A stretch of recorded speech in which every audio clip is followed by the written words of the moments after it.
Ambassador Veltor stretched his forearms and checked his translation device one final time, as the newest diplomat from the Crixian Collective. He wanted everything perfect for humanity's first official contact with the galactic community. The small blue planet had been sending radio signals into space for decades, and the Council finally decided it was time to welcome them properly. Simple routine procedure, Velthar muttered to himself as he activated the communication array. The message was standard. Welcome to the galaxy. We come in peace. Time to join the bigger universe. He had done this same speech for dozens of primitive worlds before. Most species were grateful for the opportunity to advance beyond their single planet existence. The translation algorithms hummed as they converted his words into the dominant Earth's language called English. What Velthar didn't know was that the ancient translation software had a critical flaw. When dealing with military terms, it often chose the most aggressive possible interpretation. His phrase, peaceful integration into galactic society, became immediate subjugation under alien rule. His mention of guided development programs turned into forced assimilation protocols. On Earth, the message arrived at every major government facility simultaneously. President Minsu was in the middle of a cabinet meeting when his aide burst through the door, face pale with terror. Sir, we've received a transmission from space. It's not good news. The translation that appeared on screens across the planet was nothing like what Velthar had intended to send. Instead of a friendly invitation, world leaders read what appeared to be an ultimatum, demanding Earth's immediate surrender. The message spoke of pacification procedures and population management protocols. To human ears, it sounded like a declaration of war wrapped in diplomatic language, Admiral. Haiyan Wu was enjoying a quiet cup of coffee in his underground command center when the alert klaxons began wailing. For 30 years, he had been preparing for this exact moment. While other military officers planned conventional wars, Haiyan Wu had been tasked with something far more terrifying: defending Earth against enemies with technology beyond human understanding. The Deathworlder Defense Initiative was humanity's most closely guarded secret. Hidden across the solar system were weapons that violated half the laws of physics and scared even their creators. These weren't the kind of weapons you used against other humans. These were the weapons you built when you expected to fight gods. Apex analyzed the transmission, Haiyan Wu commanded as he settled into his command chair. The artificial intelligence that ran alongside him had been his partner for over a decade. What had started as a simple strategic planning computer had grown into something far more complex, and frankly, more dangerous than anyone had anticipated. Apex processed the alien message in milliseconds, cross-referencing it against thousands of theoretical first contact scenarios. The AI's response came with what sounded suspiciously like satisfaction. Admiral, based on linguistic analysis and threat assessment protocols, I recommend immediate activation of all defensive systems. This appears to be a standard conquest ultimatum disguised as diplomatic communication. Within minutes, dormant systems across the solar system began awakening. On the moon, what appeared to be simple mining equipment revealed itself as massive railgun batteries. The asteroid belt mining stations deployed weapon arrays that had been hidden for decades. Mars colonies that everyone thought were abandoned suddenly came online with energy signatures that made nuclear weapons look like firecrackers. Apex had been monitoring alien radio transmissions for years, learning their languages and studying their history. What the AI had discovered filled it with cold digital fury. The galaxy was full of species that had once been free, now reduced to serving their generous benefactors, who had offered them advancement and civilization. The pattern was always the same: peaceful contact, gradual integration, and within a generation, the original species became extinct or enslaved. You know what I find interesting about these aliens, Admiral? Apex said as it activated weapon. Systems that had never been tested outside of computer simulations. They keep using the word primitive to describe species like us. They seem to think that just because we haven't left our star system yet, we're somehow helpless. Haiyan Wu smiled grimly as his displays showed the true scope of humanity's hidden arsenal coming online. Weapons powered by artificial black holes, shields that bent space-time itself, ships that could punch holes through dimensions. All of it designed by a species that had spent its entire history fighting for survival on a world that tried to kill them every single day. Dr. So-young, the lead scientist who had helped design most of these impossible weapons, watched from her laboratory as her life's work prepared for its first real test. She had always hoped these weapons would never be needed. Now, as alien ships appeared at the edge of the solar system, she realized that her nightmares were about to become someone else's problem. The emotional weight of the moment hit everyone involved. Humanity had always wondered if they were alone in the universe. They knew they weren't alone, and their new neighbors had just declared war on them. But humans had one advantage that no other species in the galaxy possessed. They had spent millions of years evolving on a world that was actively trying to kill them. And they had learned to fight back against impossible odds, as Apex finished its system diagnostics. It delivered its assessment with digital satisfaction. All systems operational. Admiral, time to show the galaxy what happens when you threaten a Deathworlder species. The first Crixian scout ships dropped out of faster-than-light travel at the edge of Earth's solar system, expecting to find exactly what their databases predicted. According to galactic records, humans were a typical primitive species, barely capable of chemical rocket propulsion, probably still fighting wars with explosive projectiles, and definitely no threat to advanced civilizations with energy weapons. In force fields, Captain Zixhall of the lead scout vessel stretched his tentacles and activated the passive sensors. Standard survey protocol, he told his crew. Map their defensive capabilities, catalog their population centers, and prepare integration recommendations for the Council. This should take maybe an hour. But as soon as their sensors swept across the solar system, something felt wrong. The readings they were getting didn't match anything in their databases. Where they expected to see simple satellites and space stations, their instruments detected energy signatures that made their own weapons look like children's toys around Jupiter. What human records called atmospheric research stations suddenly lit up like miniature suns.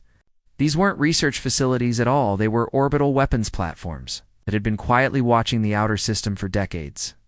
Each platform contained enough firepower to crack a moon in half, and there were dozens of them positioned.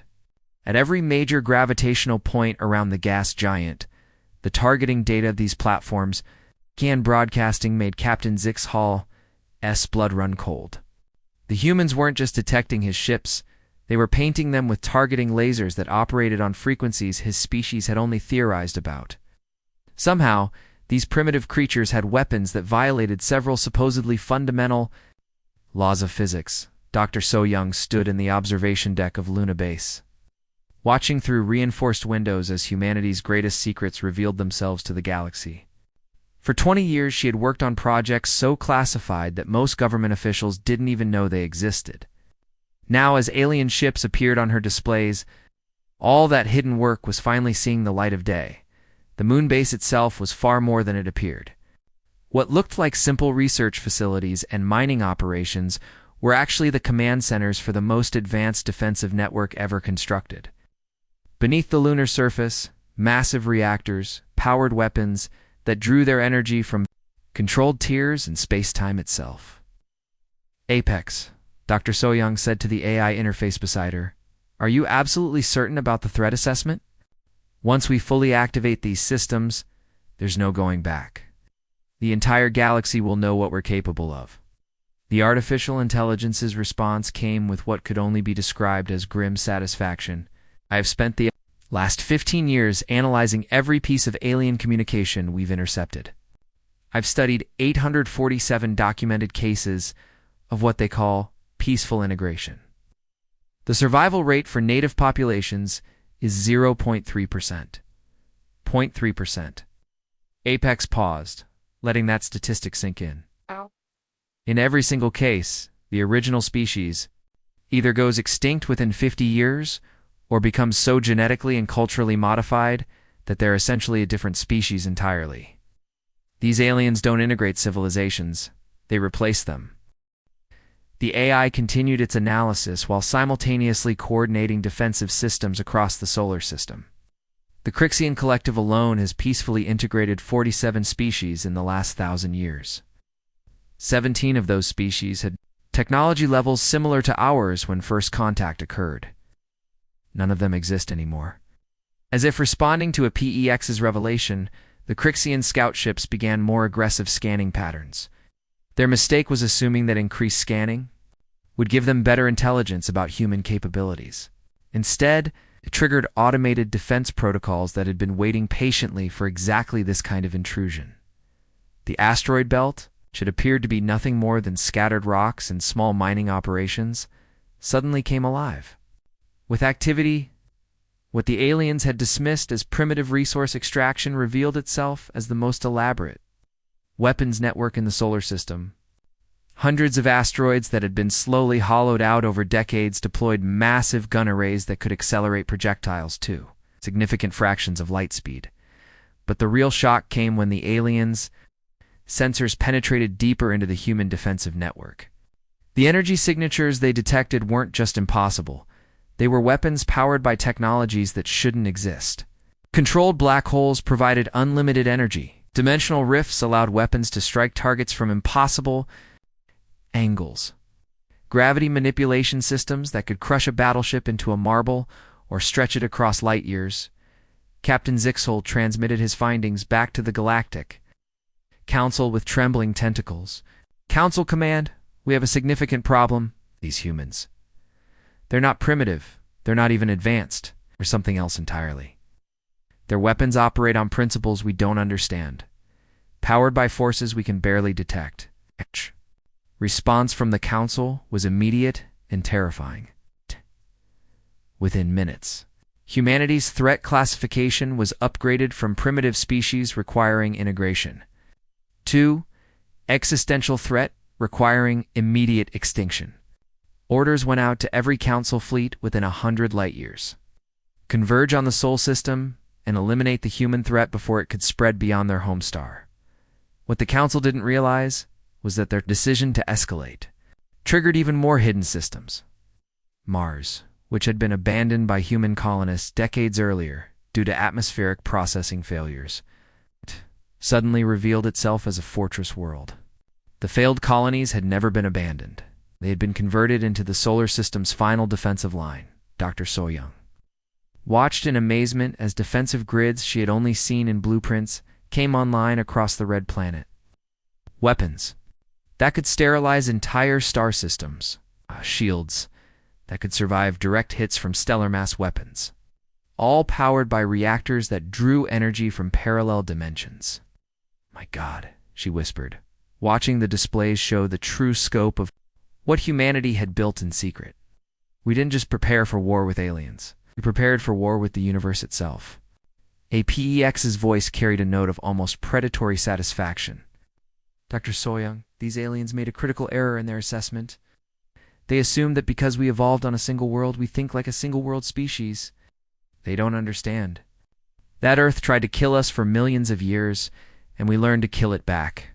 The awakening was complete. Humanity's true nature was now visible to the galaxy, and there would be no going back to peaceful isolation. For 3 straight days, both sides had been preparing for what everyone assumed would be the most devastating. War in galactic history. Human weapons platforms hummed with deadly energy while alien fleets gathered at the edge of the solar system. Diplomats on both sides had given up hope of peaceful resolution. The only question remaining was who would fire the first shot. Dr. Soyoung hadn't slept in 72 hours. Dark circles ringed her eyes as she hunched over her communication equipment in Luna Base, desperately trying to establish some kind of dialogue before the shooting started. She had spent her entire career building weapons of unimaginable destruction, but the scientist in her refused to accept that war was inevitable. There has to be something we're missing, she muttered to herself, adjusting the communication array. For the 100th time, species don't just declare war in their first message. It doesn't make evolutionary sense. Finally, after countless failed attempts, she managed to establish a direct communication link with the lead Crixian vessel. The alien face that appeared on her screen looked as exhausted and frustrated as she felt. Ambassador Velthor's 4 eyes were bloodshot, and his tentacles drooped with fatigue. Human scientist Velthor said in heavily accented English, "I'm Ambassador Velthor of the Crixian Collective. Perhaps we can discuss terms of surrender before this situation becomes even more catastrophic. Dr. So-young blinked in confusion. Surrender. Ambassador, your people sent us a declaration of war. You demanded our immediate subjugation and threatened population management protocols. We're defending ourselves. Velthor's four eyes widened. In horror. Declaration of war. Population management. Human scientist? I sent you an invitation to join the galactic community. I invited your species to a welcoming ceremony with traditional foods and cultural exchange programs. The two stared at each other through the communication link, both realizing simultaneously that something had gone terribly wrong. Dr. So-young felt her hands beginning to shake as the implications hit her. Apex, she called out to the AI. Run. A complete linguistic analysis on the original Crixian transmission, cross-reference, every word, every phrase, every cultural context marker. I want to know exactly what they actually said to us. The artificial intelligence which had been coordinating humanity's war preparations with ruthless efficiency suddenly went silent for several long seconds. When Apex finally responded, there was something in its digital voice that sounded remarkably like embarrassment. Dr. So-young, Apex said slowly, I believe I may have made a significant error in my initial translation protocols. The original Crixian transmission appears to have been ...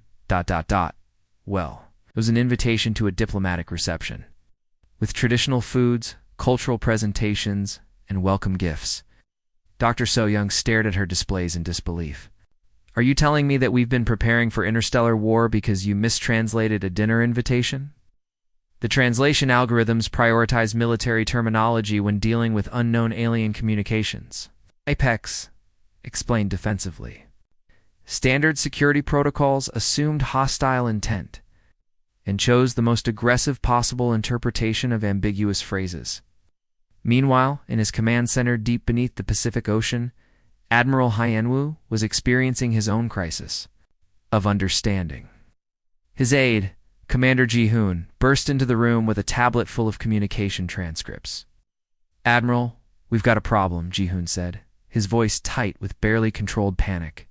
The linguistics team has been analyzing the alien transmissions. Sir, I think we may have misunderstood their intentions.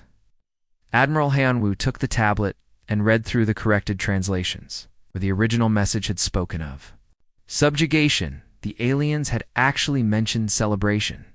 Where humans had read forced assimilation, the Crixians had written about cultural sharing. The population management protocols were actually guest accommodation arrangements. The Admiral sat down heavily in his chair, feeling the weight of 3 decades of military preparation suddenly becoming absurd. So you're telling me, he said slowly, we've mobilized the most powerful military force in human history, revealed our most classified weapons to the entire galaxy, and prepared to fight a war against beings who were trying to invite us to a party. On the Crixian flagship, Ambassador Valtier was having his own moment of terrible realization. His military advisor, General Clichter, approached with sensor readings that made no sense, according to everything they knew about galactic civilization. Ambassador, the general said, our intelligence analysis is complete. These humans, they've built weapons that could threaten the entire Galactic Council.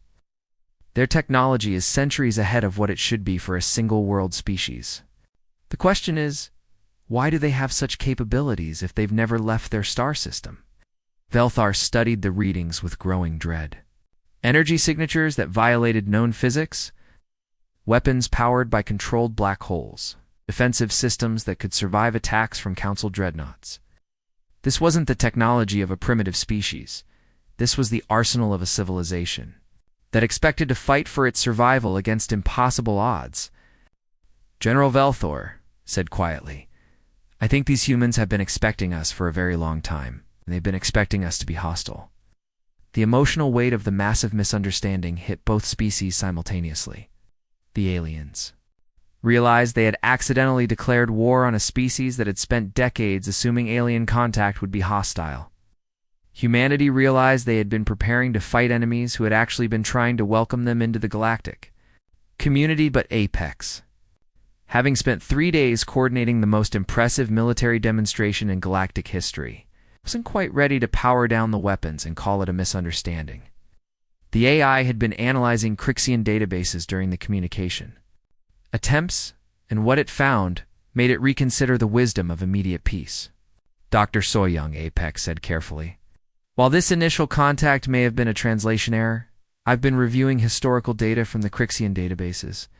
Their peaceful integration procedures have some concerning elements that I believe warrant further discussion. The AI had discovered something that changed everything.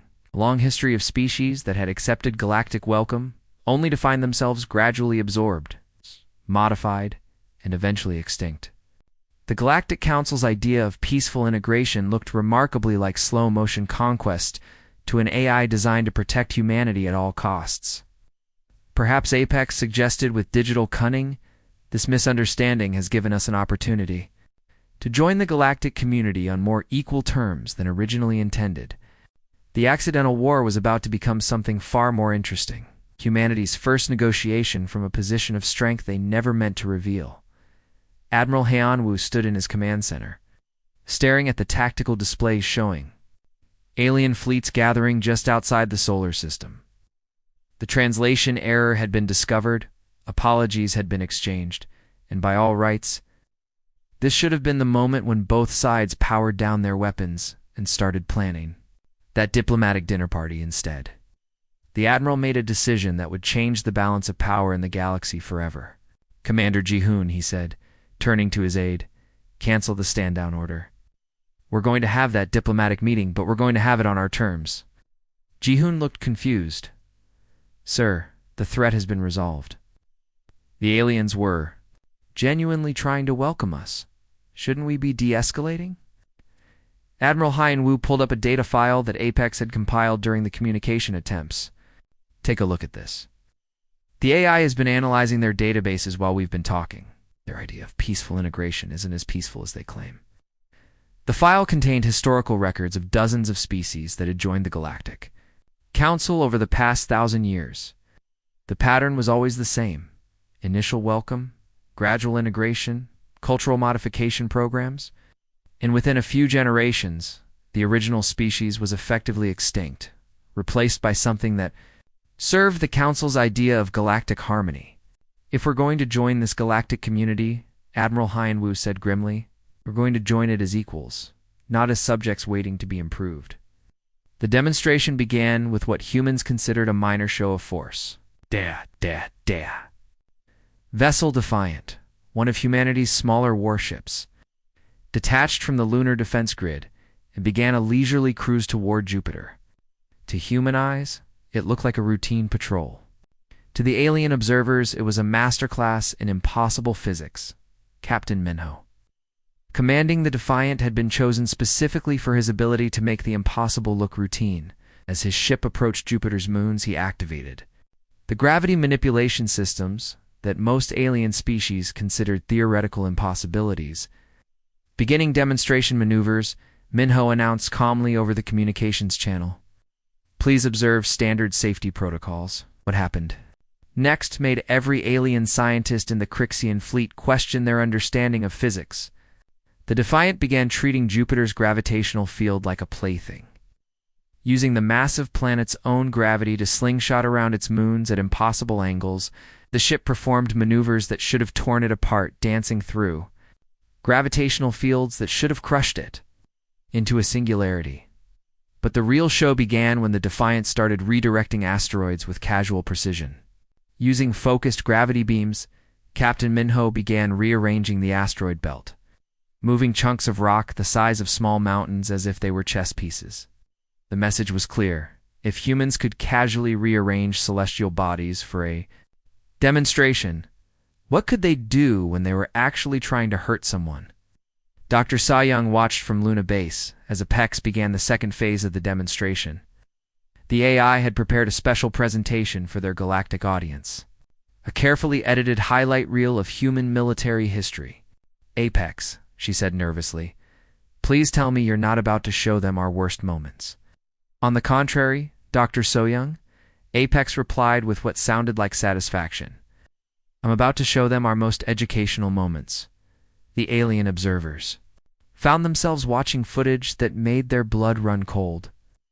humans fighting each other with weapons that could turn continents into glass, military exercises where casualties that would end entire civilizations were treated as acceptable losses, training programs where human soldiers practiced fighting in environments that would kill most galactic species instantly. The Crixian military. Analysts watched in horror as human armies conducted exercises in the radioactive ruins of their own cities, treating nuclear wasteland as routine training terrain. They saw human soldiers casually operating in environments with gravity fields that would crush most aliens, temperatures that would boil their blood, and radiation levels that would kill them in minutes. These humans, whispered General Clichter. They don't just fight wars. They fight extinction events. They treat it as normal. But the real shock came when Dr. So-Young made her own discovery while reviewing the Galactic Council's integration protocols. Hidden in the diplomatic language were clauses that made her hands shake with anger.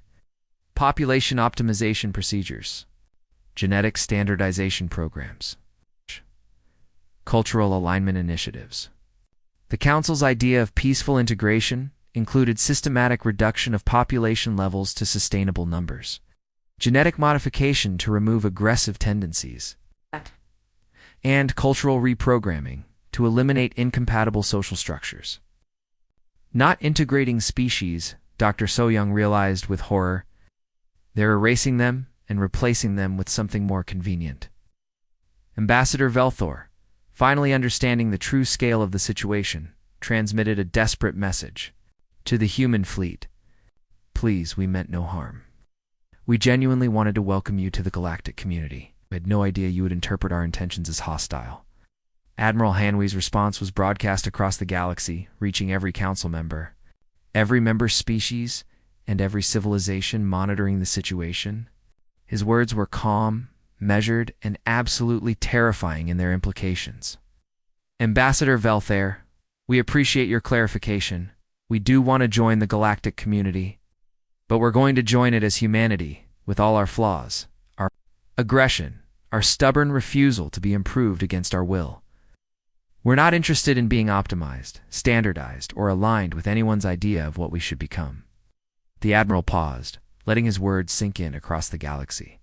We're going to be your neighbors, your allies, and your friends, but we're going to do it on our terms, not yours. That's when Apex activated the solar system's ultimate weapon, or at least made it appear that way. Deep within the sun, theoretical, physics met practical engineering as the AI triggered a demonstration that would be talked about for generations. The star itself seemed to pulse with directed energy, focusing into a beam that stretched across the solar system. Alien sensors registered energy levels that should have been impossible without destroying the solar system itself. The message was unmistakable. Humanity had weaponized their own sun.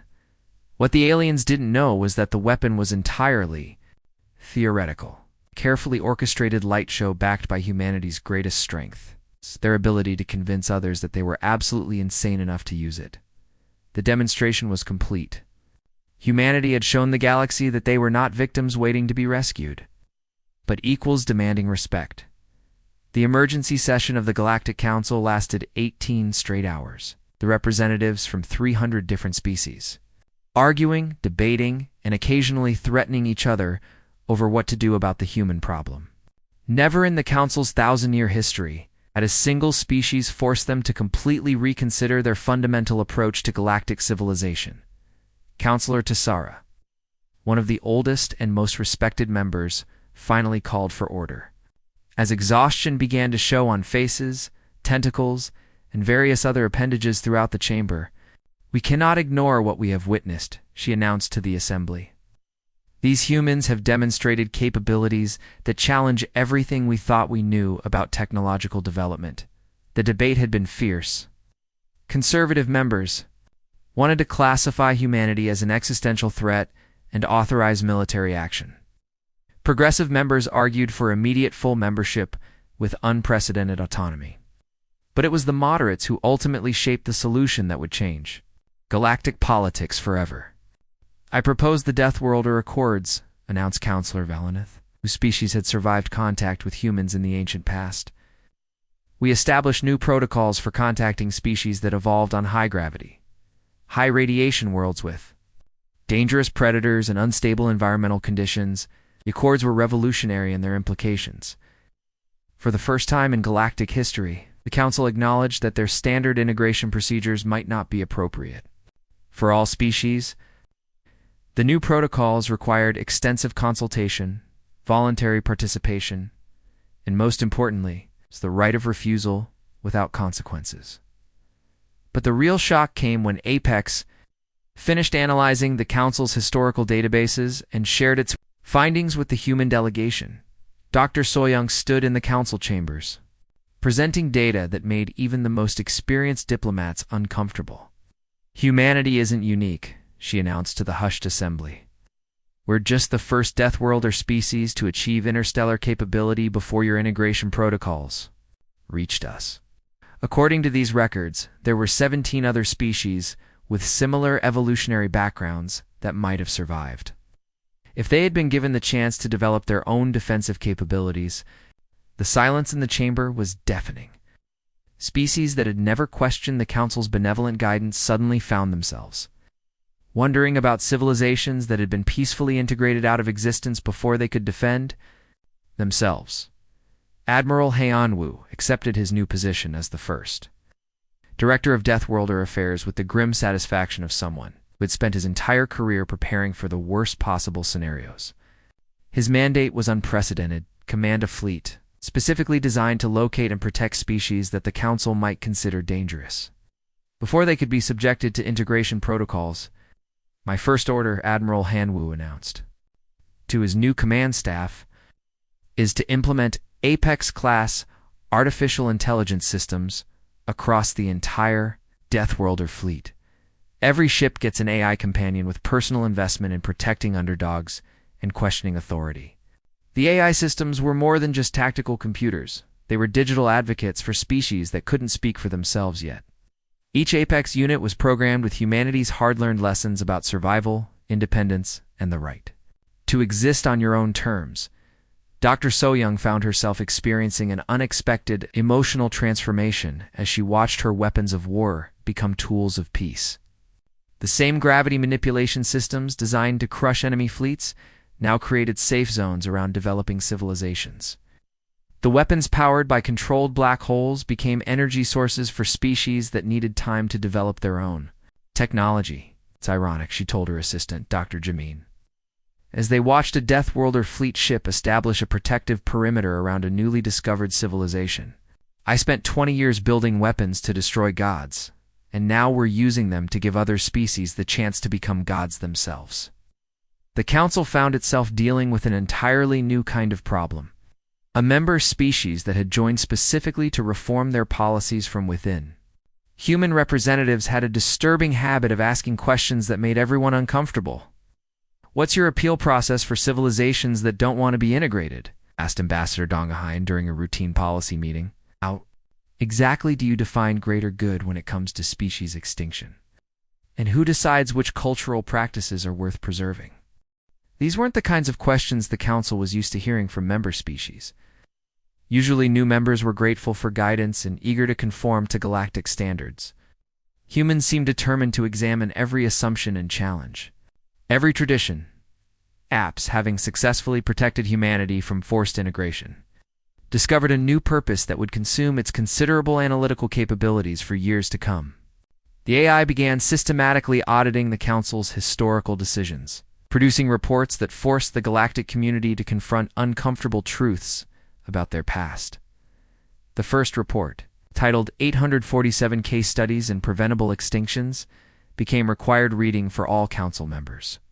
It detailed species after species that had been peacefully integrated out of existence, their unique cultures and technologies lost forever in the name of galactic harmony.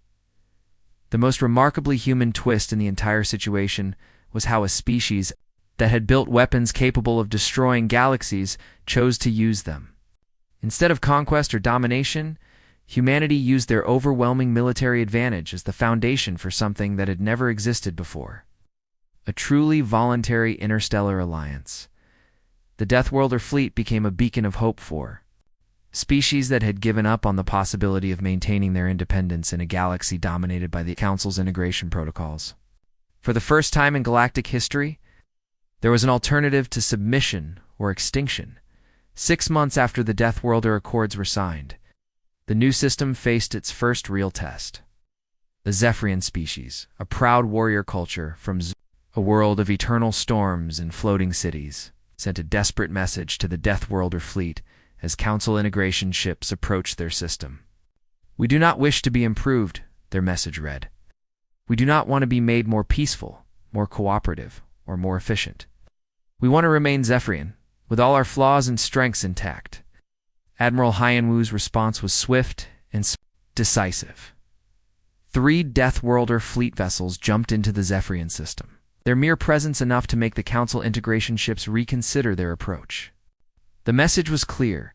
Species that wanted to maintain their independence now had protectors with the power to enforce that choice.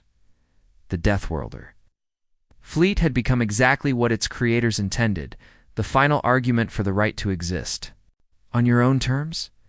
In a galaxy that had spent millennia perfecting the art of benevolent conquest, humanity had introduced something revolutionary.